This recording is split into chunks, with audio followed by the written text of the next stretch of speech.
Juan Marcos, el autor del Evangelio, del primer Evangelio, según todos los datos, según todas las investigaciones, es el que realizó entonces esta tarea de eh, contar todo lo que había ocurrido entre ellos, ¿no? Marcos entonces es un referente importante y es uno de los evangelios clave, ¿no? Y por eso estábamos tomándolo como evangelio de base para nuestro estudio. A ver, ¿qué hemos encontrado en estos capítulos? ¿No? En el anterior habíamos visto el asunto de los milagros, el poder, la manifestación, la liberación, es decir, se presenta como el evangelio de poder, ¿no? Y es el evangelio de la práctica, el evangelio de la praxis, ¿no? Pastor, Ujú. ¿Qué han encontrado ahora?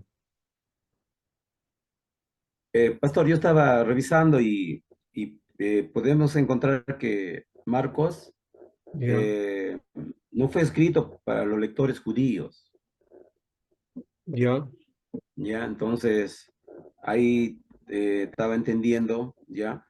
Para poder comentar. Ahora, Marcos quería que toda la humanidad viera al siervo sufriente, ¿no? Al siervo ya, sufriente y le siguiera por todo el camino al Gólgota. Ese es el propósito de Marcos. ya, Del 5 hasta el 8 que nos ha tocado leer, lo que a mí me ha impactado es el capítulo 5 cuando sobre los demonios. ya. No se ha visto en toda Israel, no me he preguntado, tanta gente endemoniada, tanta gente habrá habido para ese momento cuando el Señor Jesús apareciera. No, sino Interesante que puedo pregunta. yo entender, pastor, puedo entender que las potestades, las legiones, los gobernantes de ese lugar se pusieron, ¿qué te digo?, al tanto, ¿no? Más que al tanto, pudieron entender la divinidad de Jesús, Ya, pudieron la divinidad de Jesús. Es por ello que se, se presentan ante él, ¿no? Como el Gadareno y todo lo demás. Entonces, para mí me hace ver que ante la presencia de la divinidad del Dios hombre, ¿no? ya, Salta la luz, se manifiesta el poder de Satanás. ya. O sea, en estos capítulos se encuentra esto que he mencionado, ¿no? La lucha de Sí, poderes, ¿no? sí, exactamente. ¿No? Exactamente. Las luchas Lucha de de poder, lo que se poder, ¿no? conoce también en términos teológicos, las potestades, ¿no? Los poderes Los y las potestades, gobernadores. los gobernadores y potestades, Exacto. ¿no? Pastor, Y yo entiendo, entonces, estaba sí, entendiendo, no es que tantos demonios había, sino que se manifiesta. ya, Ante la presencia de Jesús, se manifiesta. Sale a la luz las potestades demoníacas, vamos a decir, ¿no? ya, ya. O sea, no es que allá era, digamos, una nación Eran los donde humanos. había más manifestación de demonios, ¿no? La pregunta sería eso, ¿no? Este, hay lugares donde hay más manifestación de demonios que en otros lugares. ¿Cómo diríamos? A la luz Porque, de Marcos. porque del endemoniado gadareno podemos entender cuando, ¿cómo te llamas? Y responde, ¿no? Me llamo Legión, le dice. Ujú, ¿Por qué? Porque somos muchos, dice. Entonces, si vamos a revisar la Legión Romana, pues era un promedio de 3.000 a 4.000 soldados. A ya, eso se correspondía una Legión Romana. Entonces, esa cantidad de demonios puede haber en esa persona que gritaba por los sepulcros y daba voces y rompía las cadenas, dice, como nada, ¿no? Entonces, frente a la presencia de la persona de Jesucristo, los demonios vienen y suplican, Ujú. suplican ir a los hatos de cerdo. Indica otra cosa, pastor, que los demonios son incorpóreos y necesitan un cuerpo físico. Ya, esa es otra pregunta. Otra pregunta, exactamente. Claro, eh, nos da, nos da el texto a decir que habitan en cuerpos o necesitan cuerpos para manifestarse. Hay que ver eso en el contexto, ¿ah? ¿No? Porque como usted está mencionando ahí, ¿qué pasó? O sea, ¿por qué tantos demonios en ese lugar, no? ¿No?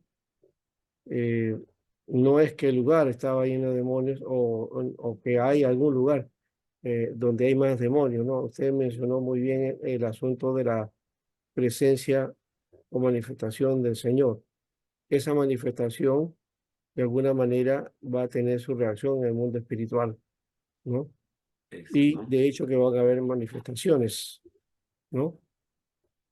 Y esas manifestaciones van a, de alguna u otra manera, va a ser evidente, ¿no? No va a ser una cosa, eh, digamos, que solamente algunos lo puedan ver, no, sino que eso, se hace evidente ante los demás, ¿no? Ahora, hay otra cosa que también podemos hablar acerca de eso, ¿no? ¿No será que también, hay,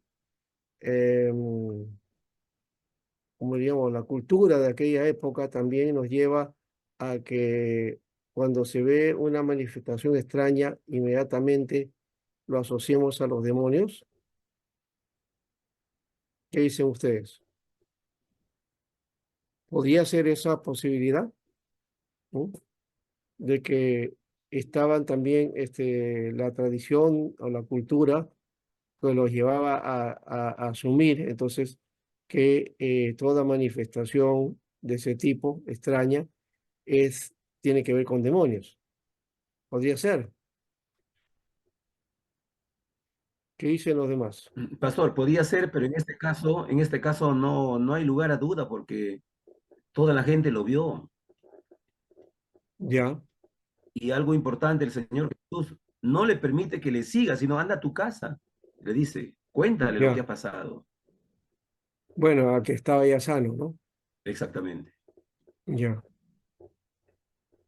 Bueno, ahí se ve entonces el poder de Jesús, ¿no? Un poder inherente en él que de hecho venía del Padre, ¿no? ¿Mm? Y que nos indica el actuar de Dios, el actuar en poder, ¿no? ¿Mm? Algo que Marcos lo describe con buena, digamos, lo describe de forma descarnada, ¿no? ¿No?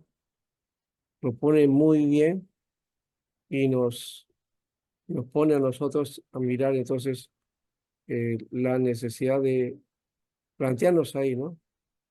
Eh, ¿Se necesita el poder? ¿Qué dicen ustedes? No sé si los demás han leído, porque solamente el hermano Javier está comentando, a ver, ¿algún otro? Y la narración de Marcos dice que había un hombre que estaba poseído por un demonio. Ujú. Así lo narra Marcos, ¿no? El capítulo 5. Ya, Entonces, bueno, se entiende, ¿no? Que fue poseído por un demonio. ya, Bueno, ¿no? Porque también la parte psicológica se habla de enfermos mentales, ¿no? Pero acá dice que fue poseído por un demonio. ya, claro. El contexto, pues hay que ver también, ¿no? Primero es el primer siglo, ¿no? Entonces, toda manifestación extraña, de todas maneras, se creía que tenía que ver con algún espíritu, ¿no? Alguna cosa fuera de lo común, ¿no? Entonces, ese es otro elemento que había que tomar en cuenta, ¿no? La cultura, las creencias que había en esa época, ¿no? Algo parecido a lo que a lo que ocurre cuando nosotros no sabemos o no entendemos una explicación o algo que haya ocurrido y entonces inmediatamente le echamos la culpa y decimos, no, es el demonio, ¿no? ¿No? O es el diablo, ¿no? Algo parecido a eso puede ser, ¿no? Pero más allá de eso, de hecho que el Evangelio nos muestra que hay una capacidad o un mundo espiritual, ¿no? Que también se manifiesta y que domina, ¿no? Y que pone al hombre, ¿no? En su dominio, y que puede suceder eso, ¿no? Es lo que no, por lo menos dentro de esas experiencias de estos hombres y del Gadareno, ¿no? Que en este caso, Marcos de paso habla de un solo endemoniado, ¿no? ¿No? En otro evangelio aparece que fueron otros, ¿no? Fueron más, no fue uno solo, ¿no? Bueno, más allá de eso es el asunto. O sea, básicamente encontramos esa situación, ¿no? ¿No? Un endemoniado que es liberado, ¿no? Que es desatado, ¿no? Que Jesús lo desata, que Jesús lo lleva a liberar de su opresión, ¿no? Algo más que también podemos mencionar el asunto, porque no solamente tenía categoría espiritual el asunto aquí, ¿no? Podemos hablar de esa parte solamente de lo espiritual, pero también tenemos que ver qué cosa era un endemoniado, al igual que, por ejemplo, un leproso, ¿no? Un leproso era alguien que era este, excluido de la sociedad, y este endemoniado también lo era, ¿no? Estaba fuera de la sociedad, ¿no? O sea, eh, él estaba excluido de los suyos, de su familia, ¿no? De su gente, de su sociedad. Eso habla también entonces en que Jesús actúa, ¿no? En estas personas que están en una condición, digamos, de discriminación, ¿no? De exclusión. Entonces aquí hay un valor también importante que tomar en cuenta, ¿no? La necesidad de la integración, porque este endemoniado ahora se va a integrar a su sociedad, ¿no? Ya liberado, ya, digamos, en su sano juicio, se va a integrar a su comunidad, ¿no? Entonces, eso creo que también es otro elemento importante que habla también entonces de un cambio que no solamente es desde una perspectiva espiritual, sino también desde una perspectiva, digamos, natural, ¿no? Entonces, hay una inclusión dentro de lo que es el pueblo de Israel y también, en este caso, el pueblo de Dios, ¿no? Pastor, Sí, hay como, conforme a lo que está diciendo usted, en el versículo 3 ahí menciona que ya las personas habían intentado como que atarlo y no se podía. Entonces es como que él era obviamente conocido por todos porque es como que ya habían intentado o sanarlo o sujetarlo porque como estaba endemoniado. Y por eso creo que en el versículo 19, así como usted dice, es que Jesús le dice, anda y cuéntale a las personas lo que ha sucedido.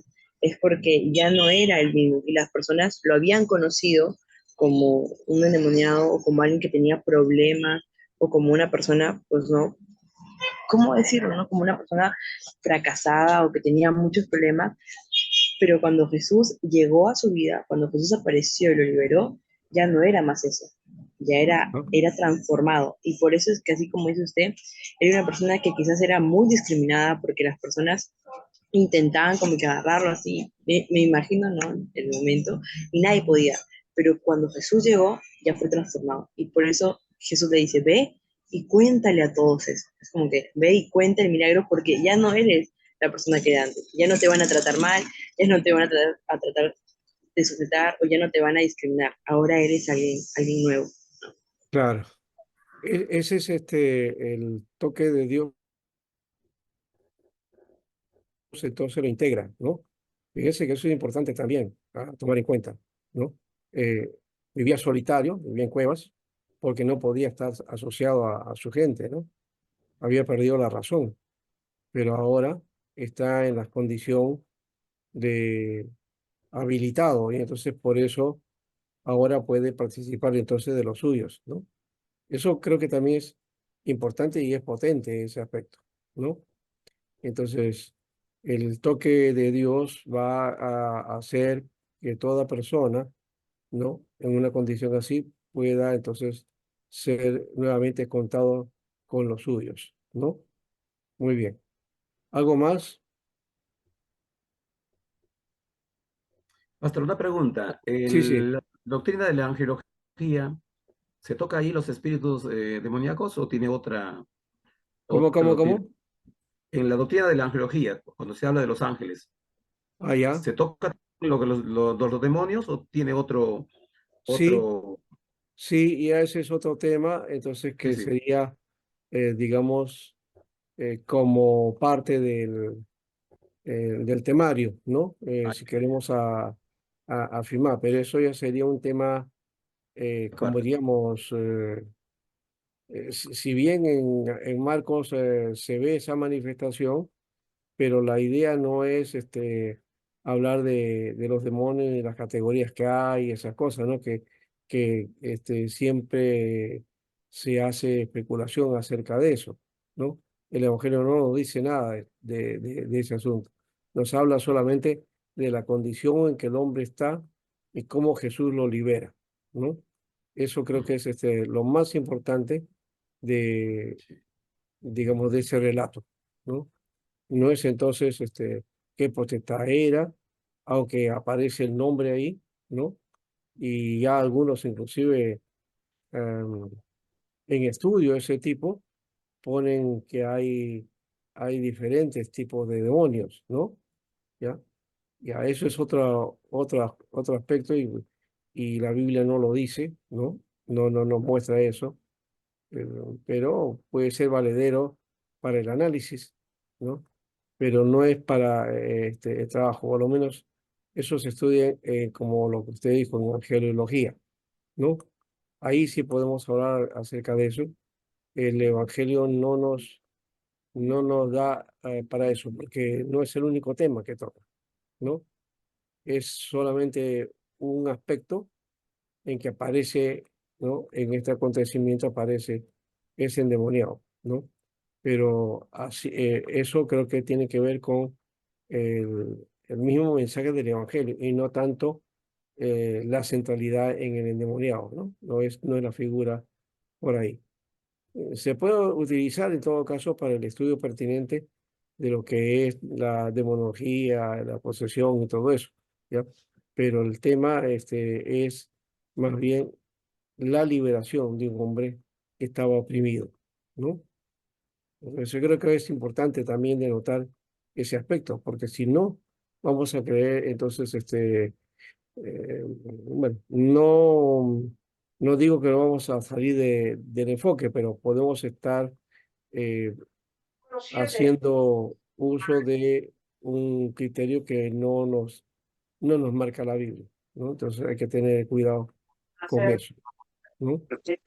Pastor, Sí, buenas noches. Una sí, sí, intervención. sí, Bueno, sí, estoy leyendo una Biblia de estudio, la NBI que tengo, y menciona aquí que cuando hablan, ¿no? Sobre este hombre de Gadara, recordemos que Gadara era una ciudad gentil, ¿no? Está sí, de sí. Galilea cruzando el río, dicen. Y habla de que vivía en las cavernas o en las tumbas, ¿no? Aquí dice que este endemoniado vivía ahí, digamos que en los sepulcros, así, Entre entre los los sepulcros y en las cuevas, ¿no? y en las cuevas, ¿no? Y Mm. pero no dice que, o sea, que él vivía porque estaba endemoniado, porque le gustaban los sepulcros o las cuevas. Mucha gente pobre vivía en esos lugares, dice. Entonces, al parecer este endemoniado era uno de esos indigentes que vivían en esos lugares también. O sea, no es por la actitud de que los demonios le perturban que él vivía en ese lugar, sino había también mucha gente de su entorno que eran indigentes, que eran pobres, que también habitaban en esos lugares. Ujú, Ahora, lo que usted dice justamente acerca de la inclusión, ¿no? Y justamente desde el capítulo 5 hasta el capítulo 8 la actitud de Jesús muestra eso, ¿no? Muestra eso, por ejemplo, en, en el capítulo, estaba leyendo por acá, eh, en el capítulo 7, ¿no? Cuando dice, lo que contamina al hombre no es lo que entra, sino lo que sale, ¿no? Y en otra ajá, oportunidad también en la alimentación de los 5.000 cuando lo dice, ¿no? Dice que Jesús siente pena por toda la gente que le seguía y sus discípulos le dicen, pues que vuélvelos a sus casas, ¿no? Y que ellos vayan porque nosotros no tenemos para tanta gente para darle alimento. Y Jesús les ujú, dice, aliméntenlo ustedes, ¿no? O sea, dando siempre ese mensaje de que Él vino justamente por ellos, ¿no? Viene por los pobres, viene por los necesitados, y ahí se manifiesta su misericordia, ¿no? Tal muy vez eso. bien eso, está bien. Creo que es un buen análisis que está diciendo y lo has encontrado también en un libro, ¿no? Un comentario. Ahora, ahora, si es así, ¿por qué entonces, eh, digamos, espiritualizamos el mensaje, ¿no? Porque las iglesias como que hemos llegado a espiritualizar el mensaje y hemos olvidado la necesidad que hay de la gente, ¿no? De los hermanos, ¿no? De, de las situaciones que viven cada uno, ¿no? En sus propias circunstancias, ¿no? ¿Cuánta gente hemos encontrado también en una situación así, ¿no? Y que al venir al Señor, el Señor los ha liberado de esa situación, ¿no? Entonces, básicamente Marcos nos está hablando de que el Señor reivindica, ¿no? ¿No? Él reivindica y el que viene a Él, el Señor no lo desecha, pero también entonces lo restaura. Y esa restauración no solamente es una restauración espiritual, entre comillas, ¿no? Como muchos piensan, es más bien una restauración que tiene que ver con el ser mismo, ¿no? Es decir, su naturaleza, su humanidad y también la inclusión dentro de la sociedad, ¿no? Eso creo que también es un elemento que está subyacente en el mensaje, pero que no lo analizamos, no lo tomamos en cuenta a veces, o como dije, espiritualizamos el asunto y creemos que eso es así. Santiago inclusive menciona en cuanto a eso, ¿no? Y que algunos ven a los hermanos en necesidad y dice, bueno, anda nomás, yo voy a orar por el Señor, ¿no? Mientras tú le puedes dar, ¿no? Simplemente le das un apoyo espiritual, entre comillas, ¿no? Eso creo que es un elemento de sensibilidad que necesitamos obtener, que es parte del Evangelio. Y Marco nos está apuntando a eso, ¿no? A esa necesidad de eh, reconocimiento del ser humano, ¿no? Como tal, ¿no? Los demonios, ¿cómo llaman? Este, hacen al hombre, lo desnaturalizan, ¿no? ¿Ya? Lo desnaturalizan, pero el Evangelio los libera y los hace dignos nuevamente, ¿no?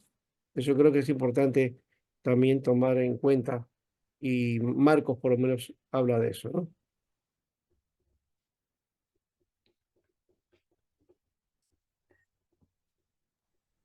Jesús habla con el demonio, dice. Es otra cosa, también esa es la única situación que se da, digamos, en este Evangelio, ¿no? Porque Jesús no era, pues, no había venido a hablar con los demonios, ¿no? Y tampoco nos enseña doctrinas una doctrina de hablar con demonios. O sí, a ver qué dicen ustedes, a ver. No, pastor, no es un diálogo, no es un hablar aquí, no es un Ya, hablar, sino que es más es un, como digamos, un interrogatorio, ¿no? ¿Cómo te llamas? Y a lo que el ya, Señor pregunta, el demonio contesta, porque se está hablando con con el ser único y no ya. había, aunque el Señor Jesús sabía, por su omnisciencia sabía, pero sino que si aquí yo veo de que se suscita, ¿no? Una respuesta a una pregunta, Ya. pero no Entonces, abre no es, más lugar para el Señor, ni a nosotros no hay, no hay, no hay asedero de que podemos hablar con los demonios, ¿no? O ¿qué te digo? A darle, preguntarle, porque a veces podemos caer en ya. eso, ¿no? Entonces Sí, yo, por mi sí, sí, parte, sí. Pastor, tengo mm, Hay un pastor, movimiento que todavía hay aquí en Lima, que es de origen pas- brasileño, mm, que es, a ver si no me equivoco, llama Ríos de Agua Viva, creo que se llama la iglesia, ya, en Breña. Y ahí hacen pues hablar a los demonios, ¿no? O el predicador se pone a hablar con el demonio, ¿no? Eso sí, no es, y asumen que, ¿no? Que Jesús habló con el demonio, entonces nosotros también tenemos que hacerlo. No es eso la idea. Jesús no nos está enseñando a tener charlas demoníacas, ¿no? No es la idea. Por lo menos pastor, una pienso. intervención. Ah, Pastor, pero Marcos lo dice justamente. El versículo 7, 5:7 dice, eh, eh, el versículo 6 dice, cuando vio a Jesús desde lejos, corrió y se postró delante de él. ¿Por qué te entrometes, Jesús, Hijo de Dios Altísimo? Le dice, no, gritó con fuerza. Te ruego por Dios que no me atormentes. El 8 dice, es que Jesús le había dicho, sal de este hombre, espíritu maligno. Y el 9 dice, ¿cómo te llamas? O sea, antes de la pregunta, ¿cómo te llamas? Ya Jesús había reprendido. O sea, no es que Jesús había intentado de formular un diálogo, porque dice que ya antes Jesús lo había reprendido. O sea, ajá, no invita a tener una conversación o una investigación de alguna manera, ¿no? De cuántos espíritus hay o de qué operación, a analizar o a preguntarle, ¿no? A indagar sobre el demonio. Sino dice, ya antes Jesús lo había reprendido. Y tal vez en todo caso lo que personifica este endemoniado es la cantidad de oposiciones que se le presentaban a Jesús, ¿no? De alguna manera, por eso le llaman legiones, ¿no? Eh, bueno, pero yo puedo. hermano, aquí no, hermano Julio, acá no habla que el Señor lo haya reprendido. Ese versículo 6 dice, cuando vio, dice. O sea, cuando el demonio lo vio a Jesús, cuando vio pues, dice, cuando vio pues a Jesús, de lejos, dice, corriendo, delante lo de la reconocieron, divinidad, corriendo, el lo demonio reconocieron. lo reconoció, la divinidad, reconoció la santidad, reconoció el poder de Dios y no le quedaba otra cosa más al demonio ir, ir, dice, a de rodillas ante él, dice. Aquí vemos la potestad, aquí vemos el dominio, la santidad de Dios, el poder de Jesús, y el demonio no tenía otra cosa que reconocer de rodillas, dice, ante él. Y ahí, en ese momento, se suscita ya el versículo 7, 8 y 9. Pero estaba de rodillas ahí, el O sea, endemoniado de rodillas ante Jesús. o sea, lo que intento explicar, lo que intento, bueno, lo que puedo comprender es cuando dice esta parte, ¿no? Le dice, porque el versículo 8 dice, porque le decía, sal de este hombre espíritu inmundo. Y el 9 Ajá, recién dice, y le preguntó, bueno, ya aquí en la Reina Valera, ¿no? Leyendo la Ajá. Reina Valera dice, porque le decía, sal de este hombre espíritu inmundo, hay un punto, y de ahí dice, el 9 dice, y le preguntó, ¿cómo te llamas? O sea, no está la intención de hacer un diálogo, sino está, la intención está de reprender, ¿no? No a la persona, sino a la oposición demoníaca, ¿no? Algo así. Qué bueno la conversación, ¿ah? Cada uno tiene su punto de vista, ¿no? Tú estás hablando acerca de la acción de Jesús, el hermano estaba hablando de la actitud del endemoniado, ¿no? ¿No? Y hay que conjugar ambas cosas, ¿no? A ver, ¿quién fue primero entonces? ¿Fue el endemoniado que lo vio? ¿Fue Jesús que lo reprendió? ¿Cómo sería? Vamos a tratar digamos, hacer la reconstrucción, ¿no? De los hechos. A ver,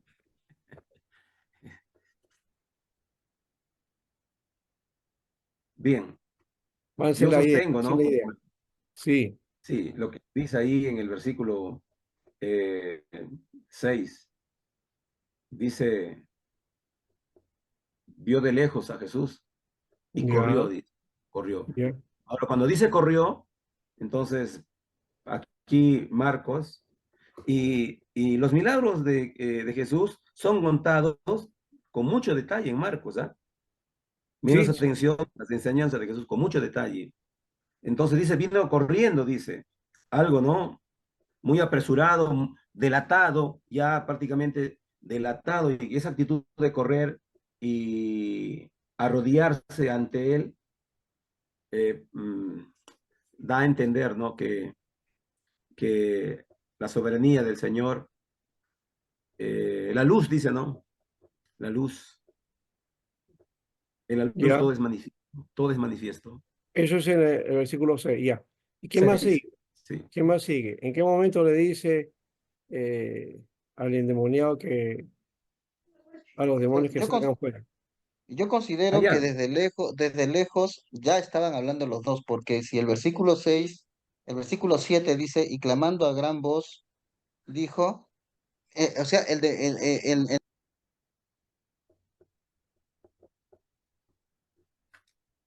claro, el versículo 7 dice, clamando a gran voz. O sea, la palabra clamar, y no era un clamor de por favor, ¿no? Como el clamor que hacía Bartimeo. No era ese clamor, ¿no? Que podemos reencontrar en la Biblia. Bueno, clamor es el Aló, grito, ¿no? está, grito, está exacto, gritando.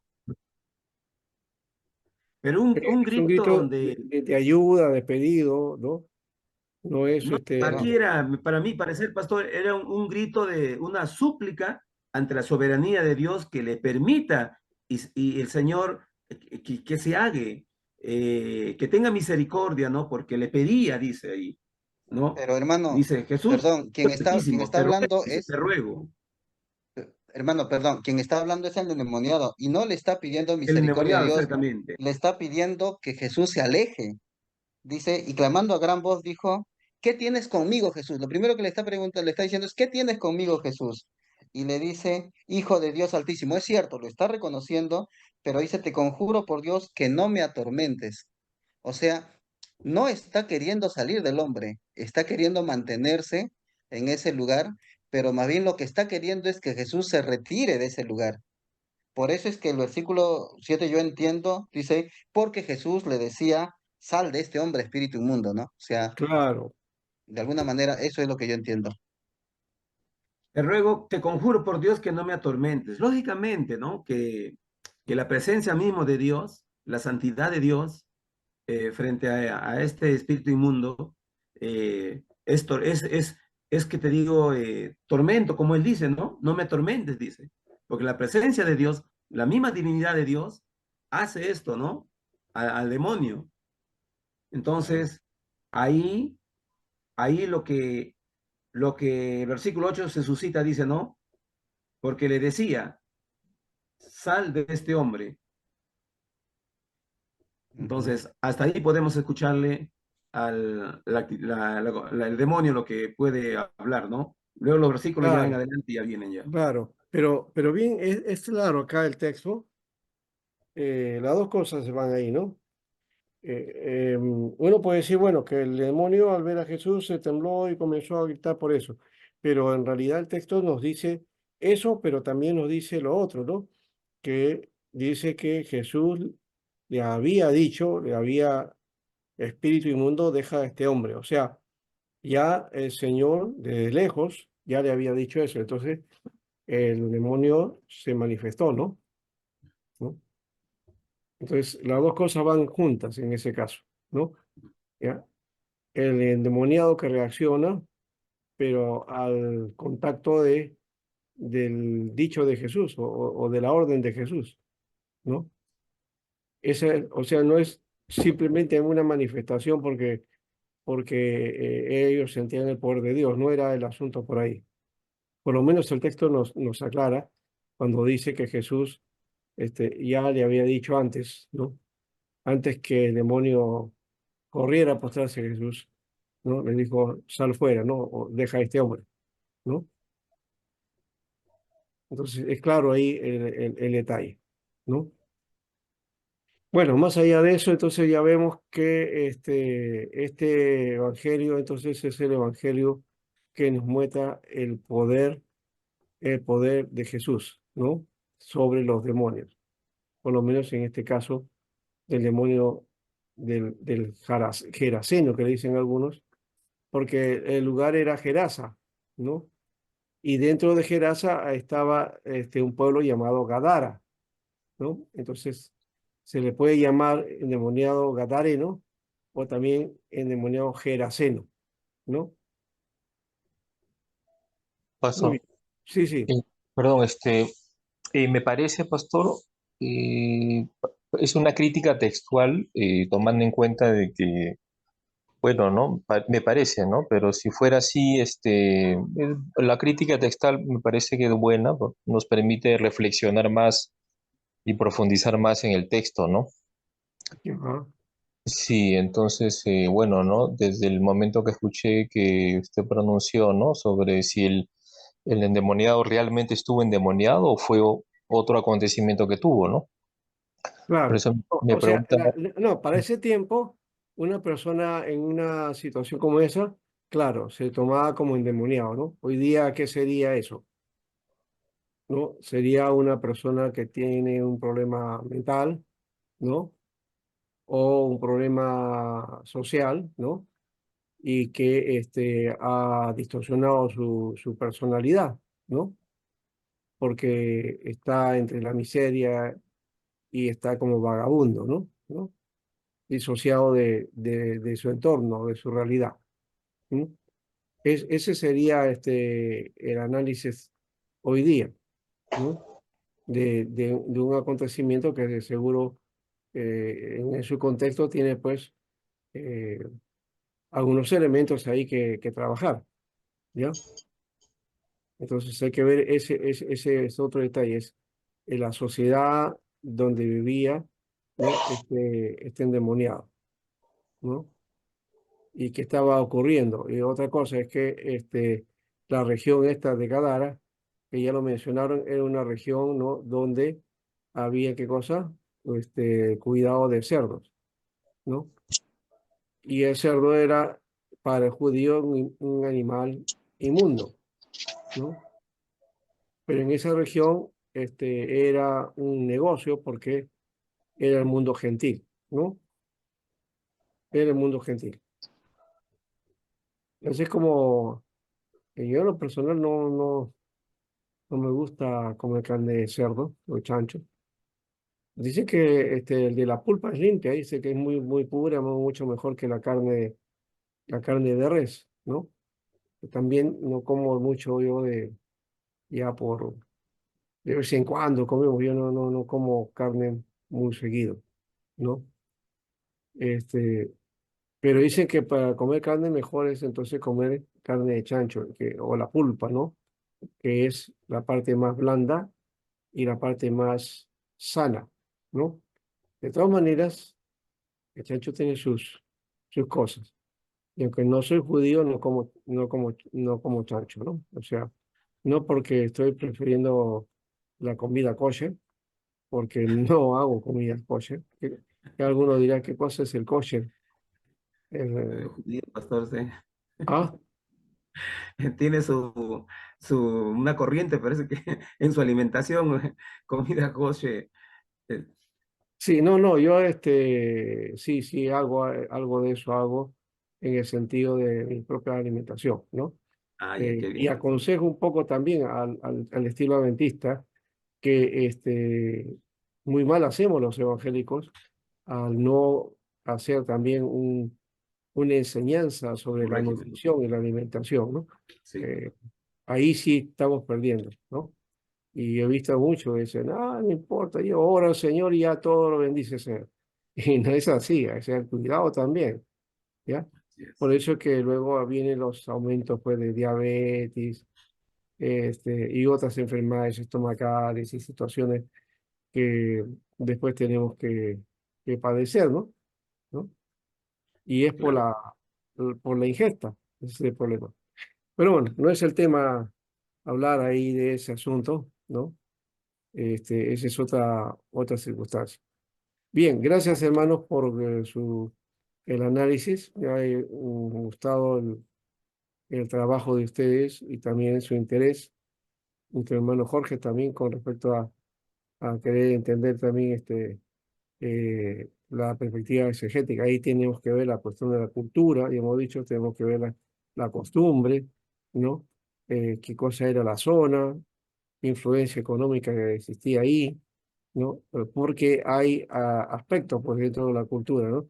Económicos, políticos, sociales, religiosos, que son los que me van a dar entonces a entender un poco el asunto del texto, ¿no? Pareciera que no es así, simplemente que el texto ya ahí está y yo lo puedo entender o lo puedo aplicar, pero no es tanto así, ¿no? Necesitamos tener entonces un, un sentido más amplio, ¿no? De análisis, ¿no? Donde está, como hemos dicho, el contexto, la sociedad, la cultura, hasta la política y la economía está metido aquí, ¿no? Entonces hemos hecho, en alguna manera, hemos hablado algo de eso en este análisis. Muy bien. Vamos entonces a pasar a otro elemento que necesitamos Ah, asumir. Sí. Doctor, disculpe, tenía la mano levantada y quería Ya, pero, pues preguntarle no, algo. ya. Sí, bueno, en realidad mientras escuchaba los hermanos me surgieron muchas dudas, pero una de ellas era, quería preguntarle, o sea, ¿los pastores sí pueden hacer esa labor de reprender demonios y hacer como sanidad, quitar demonios de personas? Ya.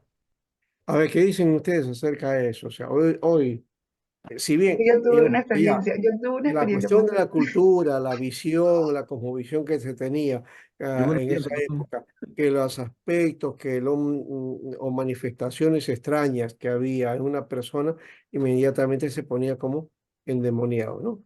Así transcribe el Evangelio, ¿no? Más allá de si eso es cierto o no, estamos hablando que ese es el aspecto cultural, ¿no? Entonces, en la cultura es así, hasta la Edad Media, ¿no? Se creía que ese tipo de cosas que habían endemoniados y todo eso, ¿ya? Eh, en este tiempo también, ¿no? En las iglesias tenemos esos aspectos también, en algunas iglesias, ¿no? Eh, pero la visión se ha ampliado ya, ¿no? Entonces ahora hablamos de problemas mentales, ¿no? De problemas psiquiátricos, o de repente de esta enfermedad que algunos tienen, ¿cómo le llaman eso? Que les da convulsión, ¿no? Este, Epilepsia. epilepsia, ¿no? La epilepsia, entonces, el epiléptico se demostraba como que era un Demonio. demonio que estaba manifestando, ¿no? Esa era la idea que se tenía en esa época. Hoy día ya se sabe que esa epilepsia es producto de otra cosa, ¿no? Y entonces hay que darle medicamentos y que Sí. tratamiento, ¿no? Entonces, pero es más allá de eso que hemos descubierto, ¿no? O que hemos procesado. Existe o puede haber posibilidad de un endemoniado, un poseído por los demonios, una especie así como, ¿se acuerdan de los 70? Creo que fue más o menos por ahí, una película que hubo, ¿no? El Exorcista, ¿no? ¿Cuántos han visto El Exorcista? Yo no lo he Ay, visto, no pero me tengo han idea. contado. Ninguno, ¿no? Seguro. Bueno, yo sí No, lo He vi. escuchado hablarlo, pero no. Pastor, Yo sí. ¿usted ha visto películas de terror? ¿Por qué? No, no, no. Yo Digo, tenía 14 años, 16 Ah, años. Claro, cuando del salió 70. esa película, ¿ya? Mm. Estaba de estreno en esa época. Entonces Pastor, eso qué miedo. manifestó, el asunto fue fuerte, ¿ya? Eh, y un caso de ese tipo. Ahora, la película exagera en parte, ¿no? Ya, cierto. Pero que ya hay casos que se han dado, inclusive en el Vaticano hay un sacerdote específicamente para el trabajo de endemoniados, se le llama exorcista. O sea que para la Iglesia Católica cualquier cura no te hace exorcismo, tiene que Ah, ser un especialista en exorcismo, ¿no? Y que conozca todo.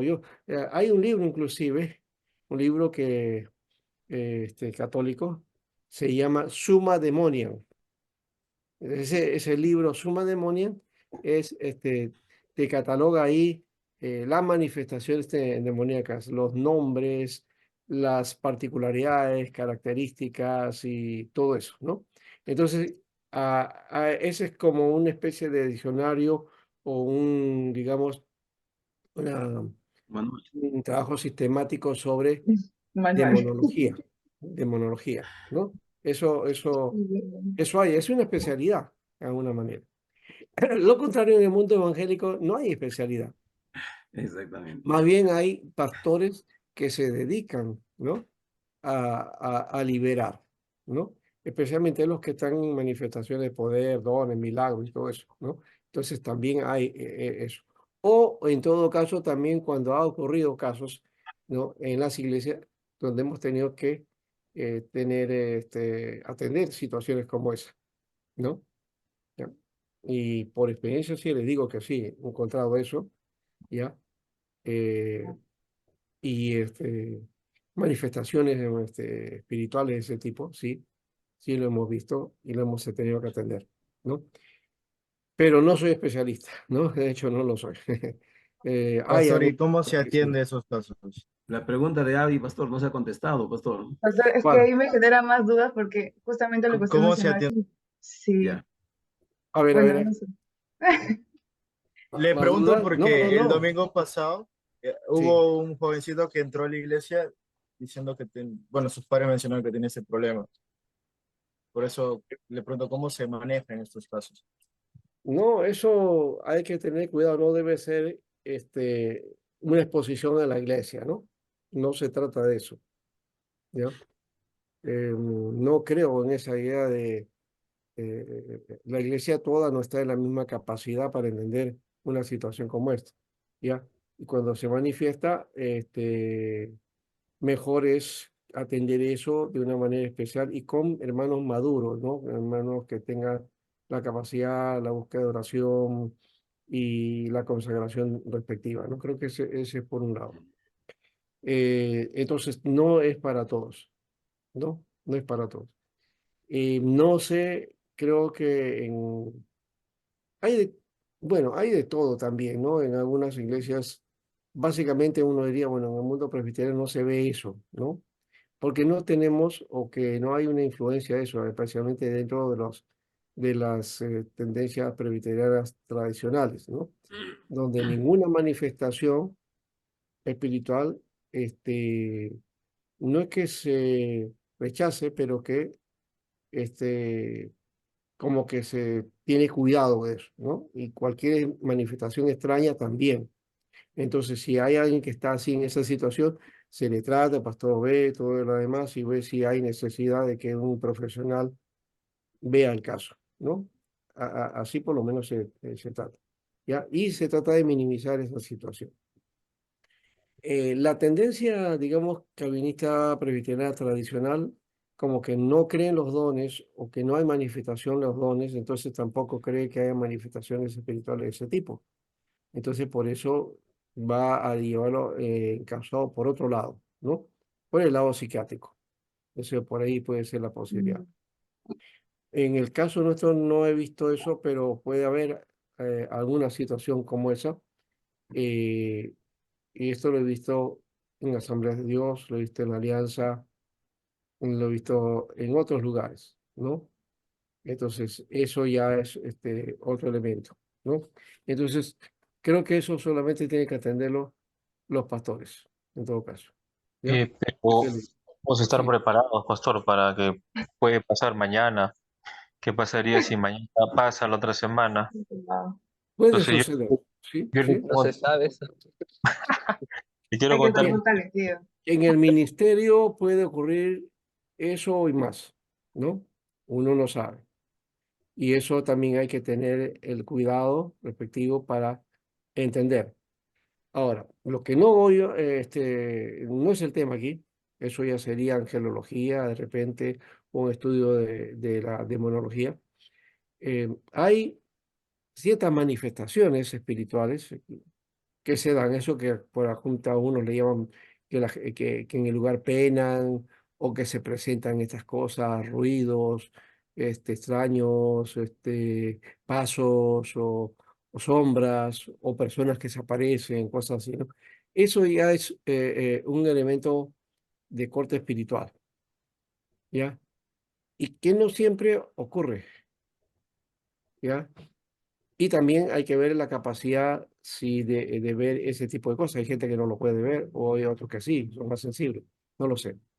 Lo cierto es que cuando hay algo así, uno tiene que tener el cuidado respectivo. Me contaron una vez un caso de una iglesia en que estaban en campaña evangelística eh, y justo un hermano con el que hacíamos nosotros la campaña, él me contó su historia. Estaba en la iglesia.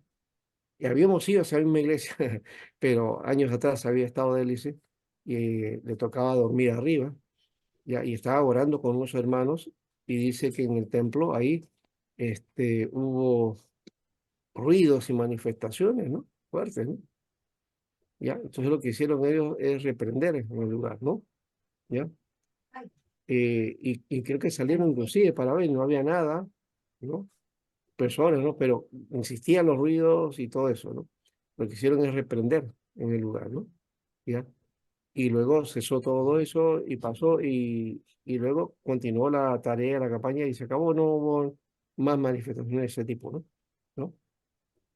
Entonces creo que la oración puede mucho en ese aspecto también, ¿no?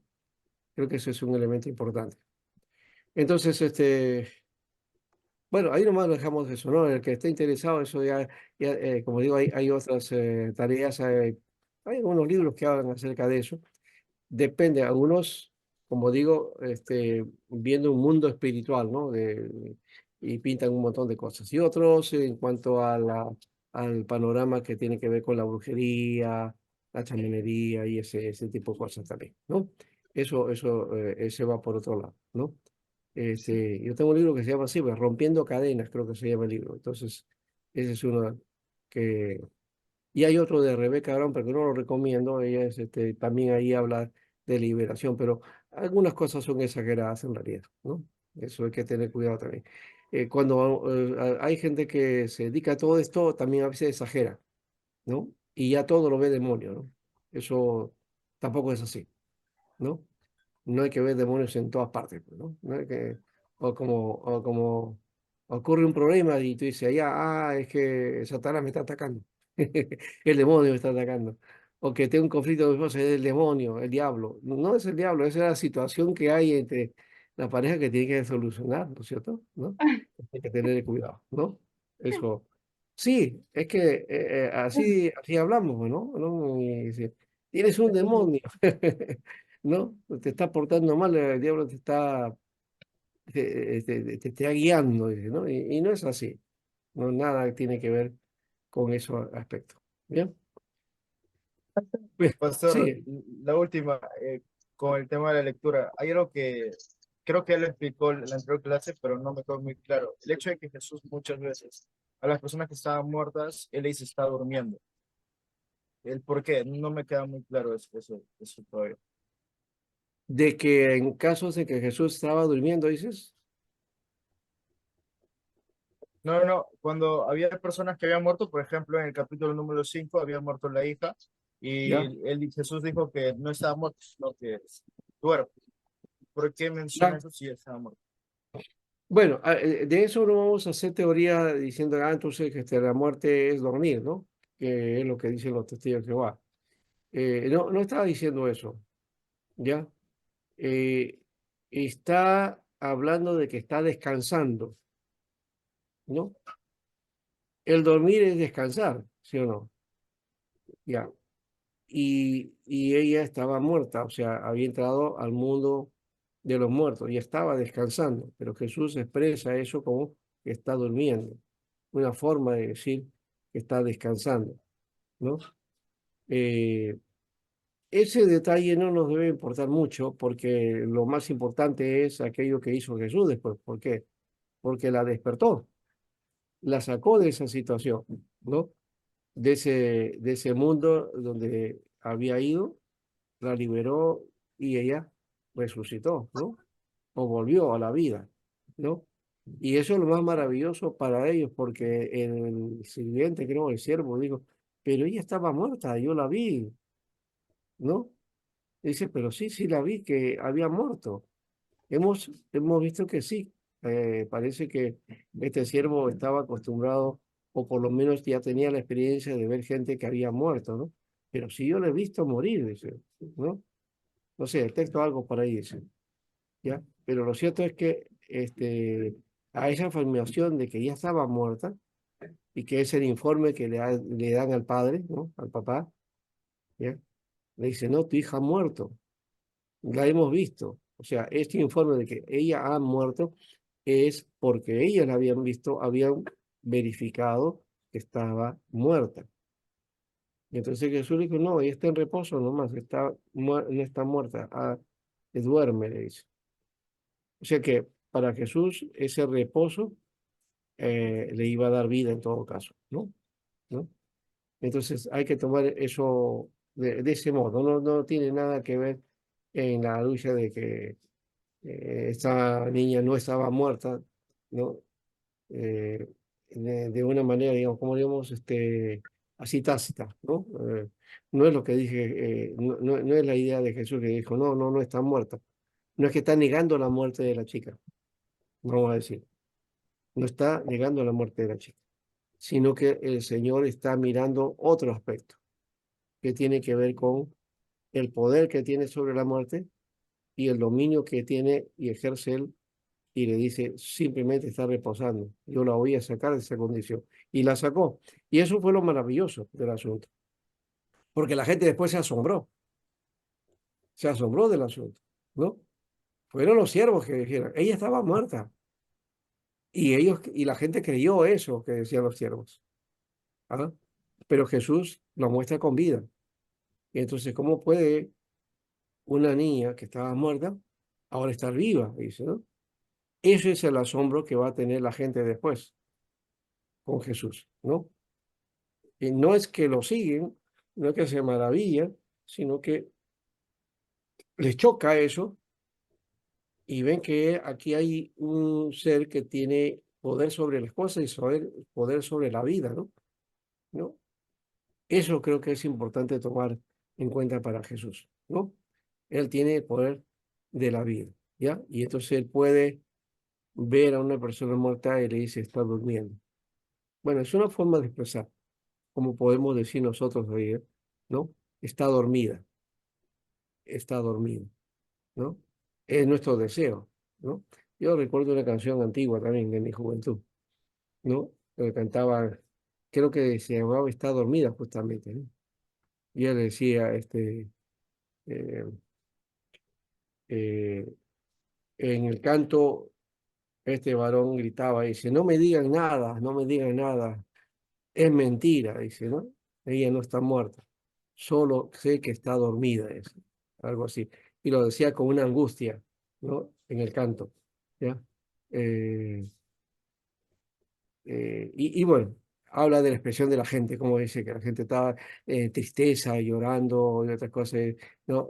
Porque decían que está muerta, pero para mí está dormida, decía ¿no? Esta persona. ¿Por qué? Porque la amaba a esa persona, ¿no? Entonces, en su realidad, no podía aceptar la muerte de ella, sino simplemente que estaba dormida. Pero bueno, eso no es lo mismo la actitud de Jesús en este caso. Sí estaba muerta la chica, sí estaba muerta, pero Jesús la vio como dormida. y la libera de esa situación, la despierta, digamos así, ¿no? Bueno, en este caso del canto no pudo hacer eso, ¿no? Por más amor que le tenía a la joven, a la chica que había muerto, no pudo hacerlo, pero en su corazón él sentía que estaba dormida. Es decir, no miraba la realidad de la muerte en esa chica. No sé qué le produjo la muerte, pero la letra dice eso, ¿no? Pero en el caso de Jesús sí supo Jesús qué cosa había producido la muerte. Y eso es lo que atacó Jesús, ¿no? Y la liberó. Y recuerden que Él es el Señor de la vida, ¿no? Entonces, vamos por ahí. Bueno, ahora vamos por acá. Nos queda este tiempo para enfocarnos en esto. Creo que ya vimos esta parte y las hipótesis que hay sobre Marcos y el problema sinóptico, ¿no? Las similitudes entre los tres, ¿no? Y hay notables diferencias. A eso se refiere el problema sinóptico. Cada evangelio tiene su propia estructura distintiva y los evangelistas no eran copistas, sino autores. Recuerden eso, ¿no? O sea, no son copistas, no son recopiladores, ¿no? No son compiladores, no están tomando datos por aquí, pegándolos por aquí, por allá, no, sino son autores. Es decir, ellos son los creadores, de una manera, y para decirlo mejor, de otra manera, ¿no? Nos expresan el mensaje de Jesús de acuerdo a su propia visión de vida, a su propia visión y a su propia expresión. Y esa y cómo lo ven, ¿no? ¿No? Cómo encaja dentro de su realidad ese evangelio. Entonces, ese es lo distintivo de estos evangelios, ¿no? Que estos autores entonces nos dan una característica particular, aunque cuentan la misma historia, cuentan, digamos, el mismo mensaje, pero le dan un matiz particular, ¿no? Eh, Ninguno de ellos menciona sus fuentes, ¿no? Lucas tampoco lo dice, aunque él lo menciona por ahí, dice, muchos han querido poner en orden estas cosas que han sucedido entre nosotros, pero yo he visto por conveniente contártelas a ti o Teófilo, ¿no? Y ponerlo en el orden que me parece, ¿no? Es lo que dice Lucas. Pero no dice de dónde lo sacó, ¿no? ¿Cuáles fueron sus fuentes? Bueno, en este caso es como tenemos en el principio en el periodismo, ¿no? Por lo menos no solo en el Perú, sino a nivel internacional. Un principio en el periodismo es que no se puede revelar la fuente, ¿no? En una investigación. Un periodista que es periodista no puede revelar sus fuentes, ¿no? Y que es un profesional carta cabal que conoce y descubre casos, no puede, ¿ya?